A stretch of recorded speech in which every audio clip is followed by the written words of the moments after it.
وہ قابل قبول نہیں ہوں گے۔ تو ایمان اور عقیدہ انسان کا سب سے پہلے جو ہے وہ بہترین ہونا چاہیے۔ اگر ایمان اور عقیدہ ٹھیک نہیں ہوگا تو اس کے اعمال اس کے کسی کام میں نہیں آئیں گے۔ تو ایمان کے اندر ساری چیزیں آ جائیں گی کہ آمنت باللہ و ملائکتہ و کتبہ و رسلہ والیوم الآخر والقدر خیرہ و شرہ، وہ ساری چیزیں اس کے اندر شامل ہو جائیں گی۔ ملائکہ پر ایمان، رسولوں پر ایمان، کتابوں پر ایمان، اللہ پر، آخرت پر ایمان، اللہ کی طرف سے اچھی اور بری تقدیر پر ایمان، یہ ساری چیزوں کے اوپر ایمان لانا ضروری ہے۔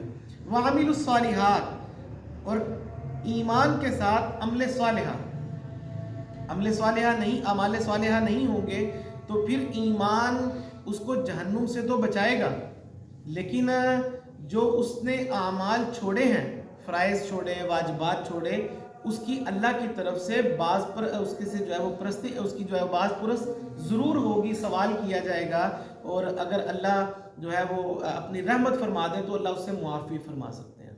تو اللہ تعالیٰ جو ہے وہ اللہ کی رحمت سب کو شامل ہے۔ تو فرمایا کہ اچھے اعمال دوسرے نمبر پہ۔ تیسرے نمبر پہ میں وتواصوا بالحق، اور ایک دوسرے کو حق کی تلقین کرے، حق کی وصیت کرے۔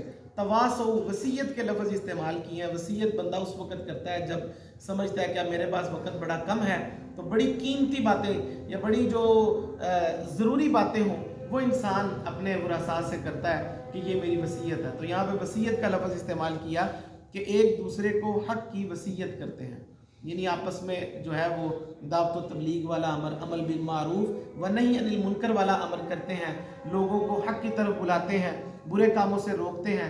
تو یہ تیسری چیز ہے، کیونکہ معاشرہ اور جماعت اسی وقت بنتی ہے کہ جب ایک دوسرے کی فکر کی جائے۔ تو جیسے ہم دنیا کے کاموں میں ایک دوسرے کی فکر کرتے ہیں کہ باہر کوئی سائیکل پہ جا رہا ہو اور اس نے پیچھے چینی رکھی ہو اور چینی کا شاپر میں سے یا توڑے میں سے وہ گر رہی ہو، تو 10 بندے اس کو کھڑا کر کے اشارہ کر کے کہیں گے بھئی آپ کا نقصان ہو رہا ہے، اس کو آپ سمیٹ لیں۔ یا وہ پاکستانی قوم کی ایک مشہور خدمت بھی ہے کہ کسی کا موٹر سائیکل کا سٹینڈ بھی نیچے رہ جائے تو وہ ہر بندہ اسے کہتا ہے بھئی اپنا سٹینڈ جو ہے وہ اوپر کر لیں کہ آپ کا جانی نقصان نہ ہو جائے۔ تو جس طرح دنیا کے نقصان کی ہم فکر کرتے ہیں، اسی طرح ایک دوسرے کے دینی نقصان کی بھی فکر کرنی چاہیے کہ ایک دوسرے کو حق کی تلقین کرتے رہنا چاہیے، ایک دوسرے سے پوچھتے رہنا چاہیے، ایک دوسرے کے لیے معاملات کے اندر جو ہے وہ ان کو دعوت دے دینی چاہیے۔ اس میں سارے جو ہے وہ انسان شامل ہو جائیں گے، یعنی ایمان والوں کو بھی دعوت و تبلیغ اور کفار کو بھی۔ اور تیسری فرمائی کہ جب انسان یہ دعوت و تبلیغ کا کام کرتا ہے، یا اس کے علاوہ بھی دنیا کے اندر بہت سارے جو ہے وہ حادثات پیش آتے ہیں، بہت سارے واقعات پیش آتے ہیں، ناگوار چیزیں پیش آتی ہیں، تو اس وقت کیا کرنا ہے؟ وتواصوا بالصبر، اور ایک دوسرے کو صبر کی تلقین کرتے ہیں کہ صبر کی وصیت کرنا ایک دوسرے کو۔ اللہ تعالیٰ نے قرآن پاک کے اندر بھی دوسری جگہ بھی ارشاد فرمایا کہ استعینوا بالصبر والصلاۃ، کہ اللہ سے جو مدد مانگا کرو نماز اور صبر کے ذریعے۔ کہ صبر جب کسی بھی کام کے متعلق انسان کرتا ہے تو اس کے اندر اللہ کی طرف سے مدد شامل ہو جاتی ہے۔ انسان کسی کی مصیبتوں کے اوپر، کسی کی ناگوار باتوں کے اوپر برداشت کرتا ہے، صبر کرتا ہے، تو اللہ تعالیٰ کی طرف سے ایک خاص قسم کی مدد اس کے لیے شامل حال ہو جاتی ہے۔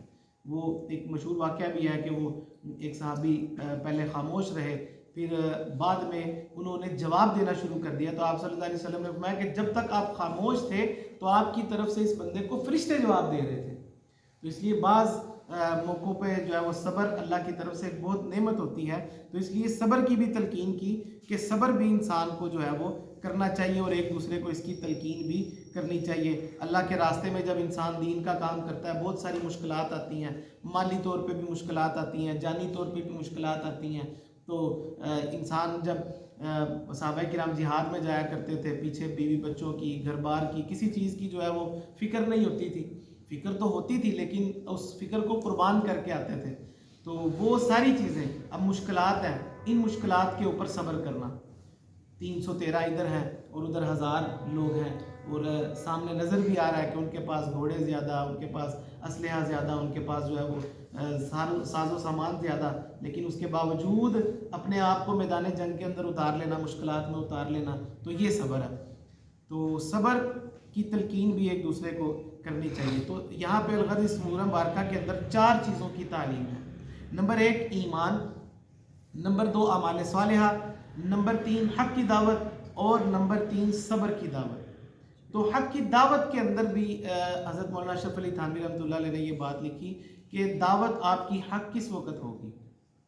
وہ کہنے لگے کہ نمبر 1 آپ کی بات حق ہونی چاہیے، پھر آپ کی دعوت جو ہے وہ اثر کرے گی. نمبر 2 اس دعوت کے لیے جو الفاظ اور طریقہ استعمال کریں گے وہ بھی حق ہونا چاہیے. اور نمبر 3 وقت بھی حق ہونا چاہیے. یعنی 3 چیزیں ملیں گی تو پھر آپ کی دعوت اثر کرے گی. یہ اکثر یہ جماعت کے احباب بھی جو جاتے ہیں تو ان کو وہ تلقین کرتے ہیں کہ آپ راستے میں دعوت دیتے جا رہے ہیں تو کسی نے سامان اٹھایا تو آپ اس کو نہ دیں دعوت, اس کو جانے دیں, کیونکہ وہ سامان اٹھائے ہوئے ہیں. تو آپ وقت دیکھ رہے ہیں کہ موقع محل ہے. ایک بندہ نماز نہیں پڑھ رہا, آپ اسے کہتے ہیں کہ بھائی طریقہ اس کا ٹھیک ہونا چاہیے, آپ یار تسی بھی نماز پڑھ لیا کرو کہ تسی کافر ہو, یہ طریقہ ہے. لیکن دوسرا ایک طریقہ اچھے الفاظ کے اندر آؤ بھائی نماز پڑھنے چلیں, جو ہے وہ اچھے طریقے سے. یعنی دعوت کا اصول کہ بات حق ہو, نمبر 2 طریقہ حق ہو, نمبر 3 وقت حق ہو, پھر دعوت اثر کرے گی. اگر ان تینوں میں سے ایک بھی چیز ہوگی تو وہ اثر نہیں کرے گی. تو یہ 4 چیزیں, تواسی حق اور تواسی صبر, اور پہلے نمبر پہ ایمان اور عمل صالح. تو یہ سورہ ایک ایسی بڑی جامع قسم کی صورت ہے. امام شافعی رحمۃ اللہ علیہ کہ اگر یہی صورت نازل کر دی جاتی تو امت کی ہدایت کے لیے یہ کافی تھی. تو اللہ تعالیٰ ہم سب کو جو ہے وہ عمل کرنے کی توفیق دے.